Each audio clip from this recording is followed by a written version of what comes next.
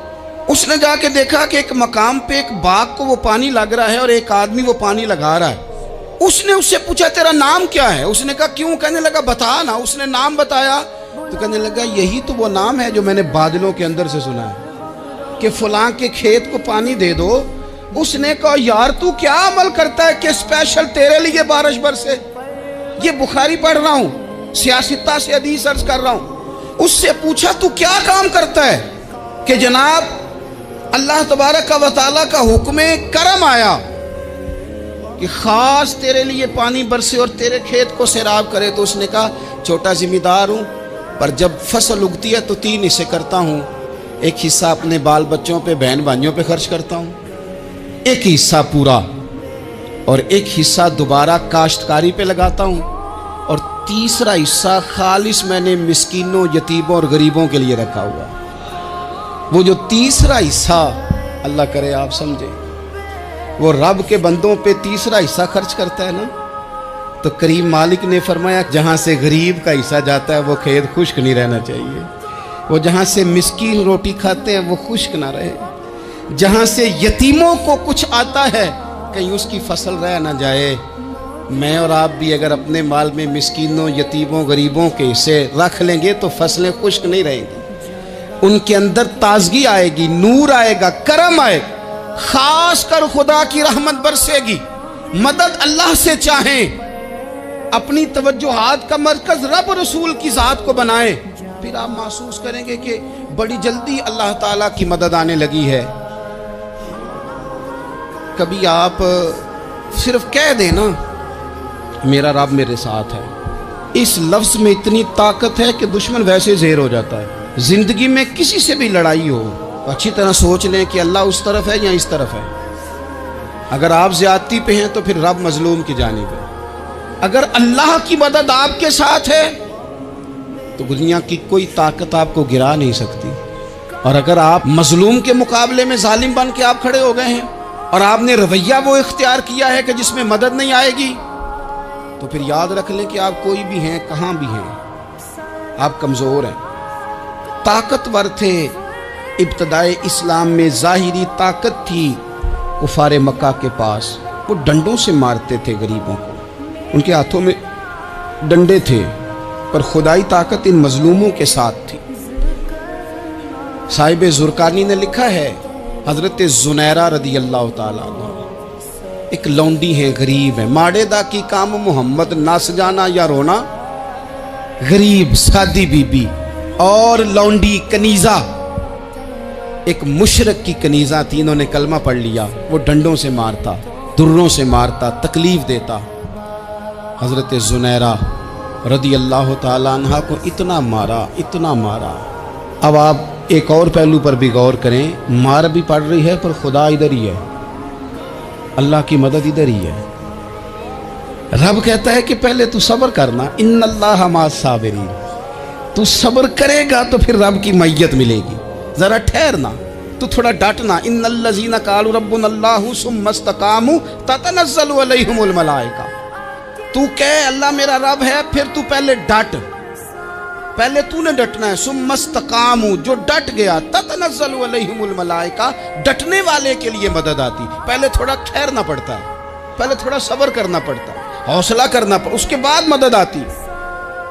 مار پڑ رہی ہے، مارا جا رہا ہے حضرت زنیرہ کو، ان کا مالک جو ہے ظاہری آقا وہ مار رہا ہے، یہ کنیزہ ہے، اتنا مارا، اتنا مارا، ان کی بینائی چلی گئی، نظر آنا بند ہو گیا۔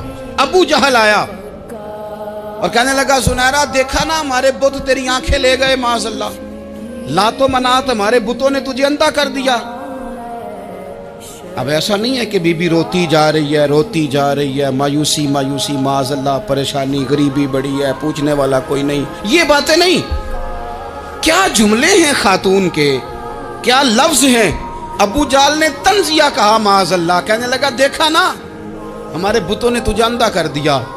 تو جناب زنیرہ آنکھوں کی بینائی گئی ہے، رات کو گئی ہے، دکھ ابھی تازہ ہے، لیکن اللہ پہ جو توکل ہے، اپنے مالک سے جو رشتہ ہے وہ اتنا مضبوط ہے، اتنا طاقتور ہے، اس میں اتنی گہرائی ہے کہ حضرت زنیرہ بول کے نا اتنی قوت سے بولی، اتنی طاقت سے بولی کہ پورے کفر پر لرزہ طاری ہو گیا۔ فرمانے لگی تمہارے بتوں کی کیا اوقات ہے کہ وہ میری بینائی لے جائیں، یہ میری رب کی حکمت کا تقاضا ہے۔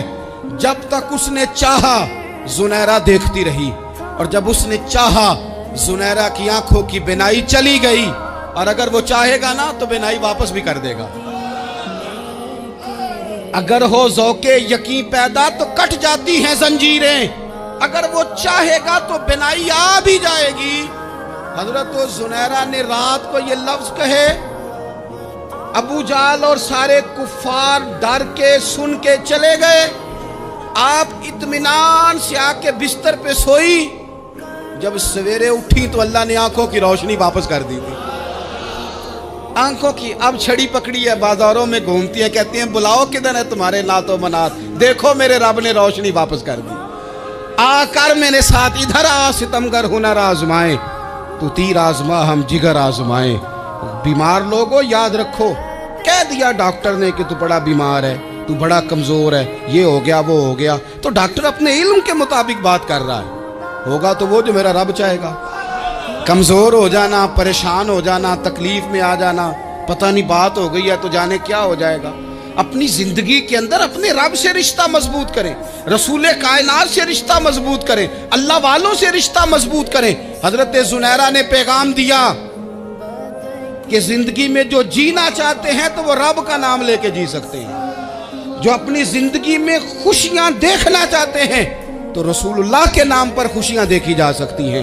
توکل کی بنیاد پر بندہ خوشیاں لے سکتا ہے، اور اگر انسان میں توکل نہیں ہے تو پھر وہ اس کالے جادو سے بھی ڈر رہا ہے، وہ نیلے سے بھی ڈر رہا ہے، وہ پیلے سے بھی ڈر رہا ہے، وہ فلانے سے بھی ڈر رہا ہے، وہ میرے خلاف فلانا رشتہ دار سازش کر رہا ہے تو ڈر رہا ہے، فلانا میرے بارے میں یہ کر رہا ہے تو ڈر رہا ہے، وہ پتہ نہیں دنیا ادھر ہو جائے گی تو کیا ہو جائے گا، اٹھ باندھ کمر کیوں ڈرتا ہے، پھر دیکھ خدا کیا کرتا ہے۔ تو اس ساری گفتگو کا نچوڑ آپ کو یہ عرض کیا ہے، سب سے پہلے تو یہ کہ میدانوں میں مدد بھی اللہ کی، رزق میں مدد بھی اللہ کی، فصلیں خشک ہوں تو مدد پھر بھی اللہ کرے، تو پھر ساری مدد، اور اگر انسان بیمار ہو تو پھر بھی مدد اللہ کی۔ تو اپنے اللہ کی جانب توجہ کو بڑھائیں، آپ اللہ سے مدد کے سوالی بنیں۔ ترمذی کی ایک حدیث ہے، میں آپ کو زندگی کا تجربہ بتاتا ہوں کہ جب میں بڑا پریشان ہوتا ہوں تو یہ والی روایت کھول لیتا ہوں، مزہ دیتی ہے۔ میرے نبی پاک علیہ السلام نے فرمایا اپنے دکھ سیٹھوں نوابوں کو نہ کہنا، مالداروں کا نہ کہنا، ورنہ اللہ تمہیں کبھی غنی نہیں کرے گا۔ فرمایا اپنے دکھ اپنے رب کی بارگاہ میں عرض کرنا، جلدی کرے یا دیر سے کرے اللہ تمہیں لوگوں سے بے نیاز کر دے گا۔